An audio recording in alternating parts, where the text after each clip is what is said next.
midfield, and it's a first start for recent signing Jason Gregory. Real Estelí, full of unfamiliar names, but they are the Nicaraguan champions and not to be taken lightly. Watch out for Brazilian striker Rafael Santos, who wears 20, and Honduran playmaker Elmer Mejia, who wears number 12. Weather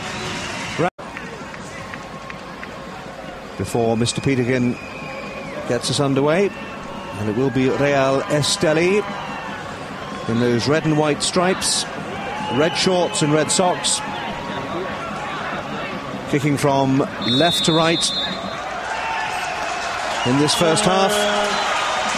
The Champions League preliminary first leg underway, and an early handball and a free kick to Montreal, playing all in white from right to left in this first half. We're told all the tickets have been sold here at the Saputo Stadium, so a crowd of around 13,000.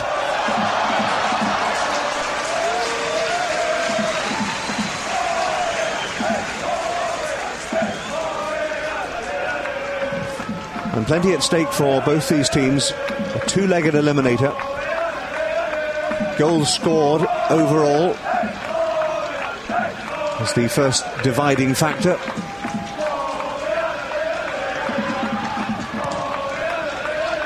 But if after the home and away legs the scores are tied, then away goals will be the decisive factor. It's always important when you open the series, two-game series like this at home. It's always important to try and keep a clean sheet. You don't want to give the opposition an away goal, which could prove to be crucial later on. And John Limniadis, the coach of Montreal Impact, will know that. He'll know they need to keep solid defensively, keep their shape, let the game open up a little bit the first 10-15 minutes so they can have a taste of what Nicaraguan team are all about, what Estelí are all about. Once they do that, they can then go and impose themselves on the game. Well, John Limniadis knows a thing or two about defending. He was a solid defender and defensive midfielder in his playing days.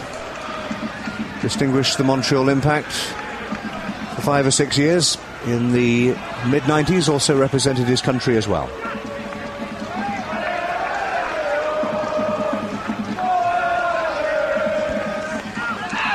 Well, the keys to the game are important today. Montreal obviously need to, keep things nice and tight early on, as we spoke about before. And they also have to, make sure.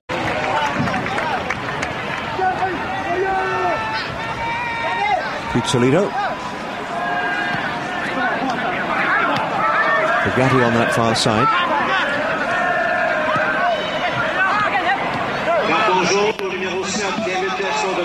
Plenty ahead. Didn't find any of them.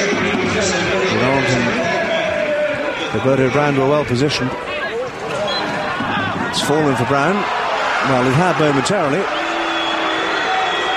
but the referee has penalised the Impact.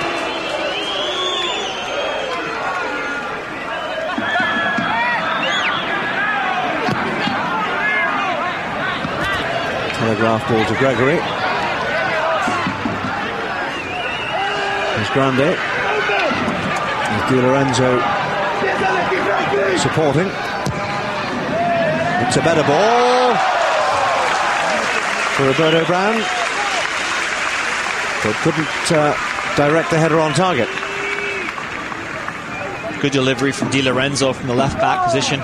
It's an area that Montreal can exploit, push their fullbacks forward to outnumber Estelí, and then deliver quality balls into the box for Roberto Brown to get Caribbean in their domestic leagues. Joey Jertson's done well here. Jertson to shoot. Jertson couldn't get the power on it, but he beat two defenders. And if he managed to really get some purchase on that shot, then Mendieta would have been in problem. Well, he did everything right there, Joey Jertson. Used his strength to get on the end of the ball and cut inside. You just think he's going to curl this to the back post. Tries to hit it low to the near post. Defenders wondering where they were when that ball came over. Well, they'll have to do some defending now. Mendieta and Vega in your picture.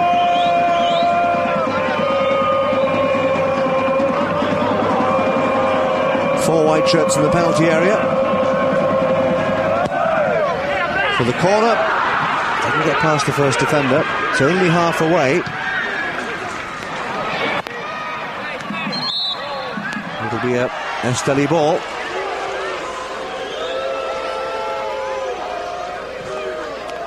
As Gary makes his way back.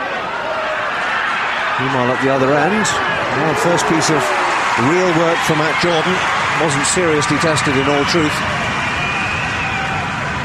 Shot, I think, from Morales. From Brown. And Jurtson could be in here. It's still alive. A double save from Mendieta. But I think the whistle's gone. Well, an almighty scramble there for a moment.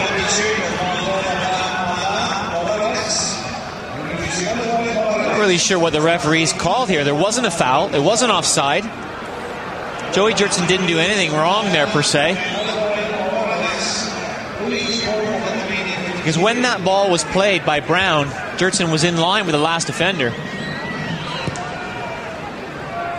May have called it as a foul there, but that would have been a bit harsh, I think. So Montreal will play on temporarily with 10 men against the 11 of Real Estelí. Well, Grande somewhat gingerly to his feet and wonders whether he can run it off in the closing minutes of this first half. Nice work from Estelí. Mounting a serious... Well, there is an offside flag as well. I was about to say mounting their first serious attack of the half, but it came to nothing.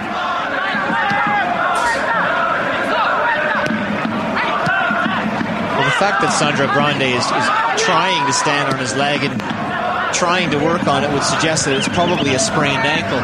If he had torn something or pulled a muscle in his calf, he probably wouldn't be attempting to play on. Some emergency repair work being done on this near touchline. In the meantime, Morales for Real Estelí. Going for goal was Vega. But again, it didn't trouble Matt Jordan. Saw the striker making the run down the line. Just anticipated the ball going into the space, cut it down, collected it very easily. Good defending. Well, Montreal are keen to make this substitution, but the ball hasn't gone out of play at all for the last minute and a half. And until it does, the change cannot be made. This is the man they want to take off. Sandro Grande. Di Lorenzo. Looking for the far post. It'll fall to Jurtson. Jurtson scores! Joey Jurtson gives Montreal the lead with a first-time shot from the edge of the area. And that's given the locals something to shout about. The Impact are in front against Real Estelí by 1-0. And what a fantastic strike from Jurtson as well. And a perfect time to score right before the half-time. Estelí can't get any distance at all in the clearance. It falls to Jurtson on the edge of the box. Hits it with a right foot volley in the bottom left-hand corner of the goal.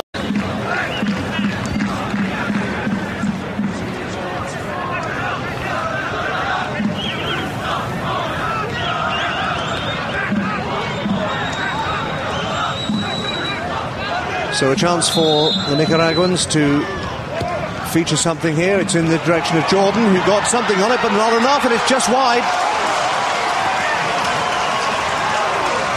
And a real moment of danger for the Montreal Impact. Well, Jordan comes off his line to punch this. Doesn't get enough on it. Montreal just managed to scramble it away. Well, they've certainly dodged a bullet there. There was an awful lot of bodies, but the ball squirmed just wide of the upright. Di Lorenzo looking for Brown with the flick on. Here is the substitute. Byers, first touch. It's the shot from Jurtson, side netting.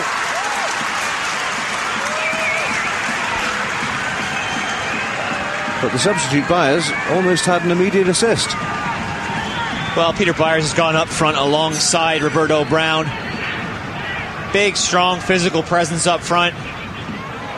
And I'm not surprised. I think I might have taken a touch off Mendieta.